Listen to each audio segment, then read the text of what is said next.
माझ्या काळात सर्वात मोठा अडथळा शाळांची कमतरता होती. आज तो स्क्रीनचा अभाव आहे. प्रत्येक मुलाला त्यांच्या कुटुंबाच्या संपत्तीची पर्वा न करता शिकण्यासाठी एक उपकरण आणि इंटरनेट मिळेपर्यंत मी स्वस्थ बसणार नाही.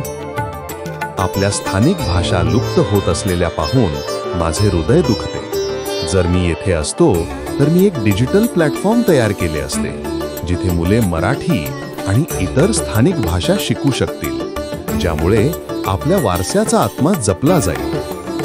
मी सर्वांपर्यंत शिक्षण पोहोचवण्यासाठी मदत केली, पण दशकांनंतरही मला दिसते की मुलं अजूनही या मूलभूत हक्कासाठी लढत आहेत. मी पुन्हा उभा राहीन आणि मागणी करेन की प्रत्येक मुलाला श्रीमंत, गरीब किंवा विशेष गरजा असलेले एका वर्गखोलीमध्ये स्थान मिळण्याची हमी दिली पाहिजे.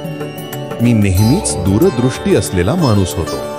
जर मी आज येथे असतो तर मी खात्री केली असती की आपल्या शाळा फक्त पुस्तकेच शिकवत नाहीत. मी कोडिंग, सार्वजनिक बोलणे आणि आर्थिक साक्षरतेचे वर्ग सुरू करेन, जेणेकरून आपल्या मुलांना ते वारसा हक्काने मिळणाऱ्या जगासाठी तयार करता येईल. मी एक दयाळू माणूस म्हणून ओळखले जात असे.